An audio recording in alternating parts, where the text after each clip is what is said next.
మీరు ఇక్కడ ఎందుకు వచ్చిండ్రు? ఏమైనా రీజన్ ఉందా? నా పేరు హనుమయ్య అండి. I'm studying AIML BTech student. ఇక్కడికి రావడానికి కారణం ఏంటి అంటే, ఈ cockroach Janata party is a spark of consciousness in India.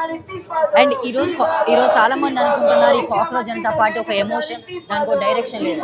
But definitely దీనికి ఒక డైరెక్షన్ తీసుకుంటుంది. ఎందుకంటే యాజ్ వీఆర్ స్టడింగ్ దట్ కరప్షన్కి కారణం ఏంటి? Every corruption, everything in India had an ideology. ఒక రేపిస్ట్కి కూడా ఒక ఐడియాలజీ ఉంటుంది, అలాగే ఒక కరప్షన్కి కూడా ఐడియాలజీ ఉంటుంది. ఈ రోజున కరప్షన్ ఎందుకు జరుగుతుంది అంటే భారతదేశంలో ఆ కరప్షన్ చేసే వ్యక్తి యొక్క మెదడులో ఉన్న సిద్ధాంతం. సో ఆ సిద్ధాంతాన్ని కూల్చాలి అంటే మేము ఒక కౌంటర్ కల్చర్ని తయారు చేయబోతున్నాం. ఒక కౌంటర్ ఐడియాలజీ, ఒక వ్యవస్థని ఒక సిద్ధాంతం నడిపిస్తుంది. ఆ సిద్ధాంతాన్ని కూల్చితే తప్ప, ఆ సిద్ధాంతానికి కౌంటర్ కల్చర్ తయారు చేస్తే తప్ప ఆ సమాజం కూలి నవ సమాజం రాదు. ఈ భారతదేశంలో అనాది కాలం నుంచి రెండే పోరాటాలు జరుగుతున్నాయి. అందరికీ చదువు రావాలని బుద్ధుడి దగ్గర నుంచి పోరాటం, కొంతమంది దగ్గరే జ్ఞానం ఉండాలి అని. ఆ కొంతమంది దగ్గరే ఉన్న జ్ఞానాన్ని, ఆ నిచ్చెన మెట్ల వ్యవస్థలో ఆ హైరార్కీని లాగి కిందకి తీసుకొచ్చి అందరికి ఇచ్చింది బుద్ధుడు. ఆ బుద్ధుడి దగ్గర నుంచి పూలే, తర్వాత కాంశీరామ్, అంబేద్కర్, వీళ్ళందరి దాంట్లో ఈ రెండే పోరాటాలు. జ్ఞానం అందరికీ రావాలని ఒకళ్ళు, జ్ఞానం కొంతమందికే రావాలని ఒకళ్ళు. ఈ రోజున జ్ఞానం కొంతమందికే రావాలని ఒక రాజ్యం వెళ్తుంది కాబట్టి ఇన్ని కరప్షన్ జరుగుతుంది.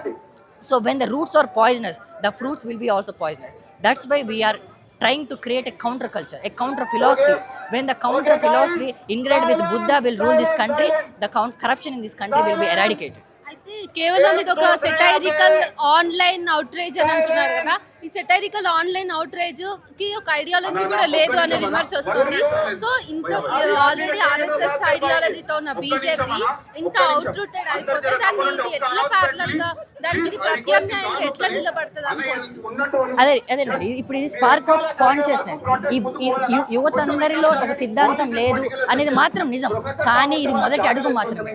ఈ అడుగు వెళ్ళి మేమందరం ఒక మేనిఫెస్టో చేసుకుంటాం, మేమందరం ఒక ఐడియాలజీ చేసుకుంటాం, మేము సర్చింగ్ మొదలుపెట్టాం, సత్య ఘోషణ మొదలుపెట్టాం. మాకు సత్యం దొరుకుతుంది. మాకు సత్యం ఆర్ఎస్ఎస్ దగ్గర అయితే ఒక ఐడియాలజీ ఉందో, మాకు దాని కౌంటర్ కల్చర్ భారతదేశంలో ఐడియాలజీ ఉంది. బుద్ధుడు ఉన్నాడు, కబీర్ ఉన్నాడు. ఆ ఐడియాలజీ మేము ఇంప్లాంట్ చేసుకొని మా శరీరాలు వేరేనా, మా సిద్ధాంతం ఒకటి చేసుకొని ఈ రోజున యువతలో కూడా ఒక కల్చరల్ మూవ్మెంట్ తయారు చేస్తాం.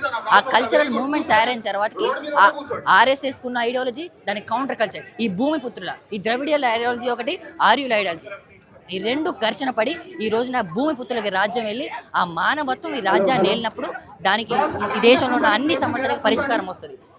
ఇది మొదటి అడుగు మాత్రమే. దీనికి ఖచ్చితంగా డైరెక్షన్ వస్తుంది. ఇది ఒక కల్చరల్ పోరాటం లాగానే ఆగిపోతుందా, లేకపోతే ఇది ఒక పొలిటికల్ మూవ్మెంట్ గా కూడా టర్న్ అవుట్ అవుతుందా? అంటే పార్టీ లాగా కూడా? ఖచ్చితంగా political key is the master key. కాబట్టి ఈ రోజున ఇది కల్చరల్ మూవ్మెంట్. ఎందుకంటే ఈ రోజున యువత అంతా ఏకంగా లేరు. ఎందుకంటే అగ్రకులాల్లో పిల్లల యువతకి దళిత పిల్లల యువతకి ఏకం లేదు. కానీ ఫిలాసఫీ విల్ చేంజ్ ఎవ్రీథింగ్. ఈ రోజున ఫిలాసఫీ అనేది ఒక మనిషిలో తాత్వికత మారుస్తుంది. కాబట్టి ఫస్ట్ ఇది కల్చరల్ మూవ్మెంట్గా స్టార్ట్ అయ్యి ఈ రోజున నీట్ లీక్ పేపర్ వల్లే కాదు, ఎన్నో లీక్లు ఎందుకు జరుగుతున్నాయి, కరప్షన్ మైండ్ ఉంది కాబట్టి ఆ కల్చరల్ మూవ్మెంట్గా స్టార్ట్ అయ్యి మేము ఫిలాసఫీని మాలో ఇంటిగ్రేట్ చేసుకొని ఆర్ఎస్ఎస్ 100 ఏళ్ల క్రితం మొదలుపెట్టి కల్చరల్ మూవ్మెంట్ ఆ 100 ఏళ్ల ప్రోగ్రాంలో ఈ రోజు నరేంద్ర మోడీ ఆ సీట్లో కూర్చున్నాడు. కాబట్టి ఈ కాక్రోచ్ జనతా పార్టీ అనేది ఒక కల్చరల్ మూవ్మెంట్గా మారి ఖచ్చితంగా అది ఒక ప్రత్యామ్నాయ రాజకీయ పార్టీగా మారుతుంది. ఒక కౌంటర్ కల్చర్ చూపిస్తుంది, ఒక కౌంటర్ ఆల్టర్నేటివ్ చూపించి ఖచ్చితంగా రాజ్యంలోకి రావాలని కోరుకుంటున్నాం. అయితే ఇక్కడ ధర్మేంద్ర ప్రధాన్ రాజీనామాని మీరు అందరూ డిమాండ్ చేస్తున్నారు కదా, but how far is it fair?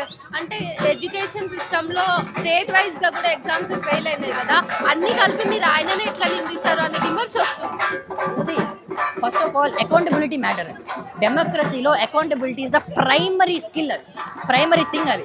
కాబట్టి అకౌంటబిలిటీ లేనప్పుడు అండ్ ఈ పేపర్ అనేది మన రీసెర్చ్ చేసుకుంటూ పోతే సెట్టింగ్ జరిగినప్పటి నుంచే వస్తుందని. మరి సెట్టింగ్ ఎక్కడ జరుగుతుందంటే సెంటర్లో జరుగుతుంది. అండ్ ఇంకోటి ఏంటంటే ఆ మెదడులో ఆ వ్యక్తి ఈ ఎడ్యుకేషన్ మినిస్టర్ ఉండే ఆ వ్యక్తి ఒక ఐడియాలజీకి మేము ఎగ్నెస్ట్, ఆయన ఈ సమాజాన్ని ఎలా చూస్తుండో దానికి ఎగ్నెస్ట్. కాబట్టి ఆయన అకౌంటబిలిటీ లేదు కాబట్టి ఖచ్చితంగా రాజీనామా చేయాలి. కానీ ఆ రాజీనామా ఒకతో కాదు ఈ పోరాటం. ఈ దేశంలో ఖచ్చితంగా మీరు రాజీనామా, అలాంటి వ్యక్తులు ఉండకూడదు, ఎలాంటి వ్యక్తులు ఎడ్యుకేషన్ మినిస్టర్ ఉండాలో అనేది కూడా చెప్పడం ఈ ఉద్యమం కారణం. అండ్ ఈ భారతదేశానికి నేటికి కావాల్సింది ఇది బుద్ధ అండ్ ఇస్ ధర్మ. ఇదే ఈ భారతదేశ ఆల్టర్నేటివ్. సో ఈ ధర్మాన్ని మేము ముందుకు తీసుకెళ్తే యువతలో ఎక్కించుకొని మేము ఒక ప్రబుద్ధ భారత్, అంబేద్కర్ డ్రీమ్ వచ్చి ప్రభుత్వ భారత్ నిర్మిస్తామని కోరుకుంటున్నాం.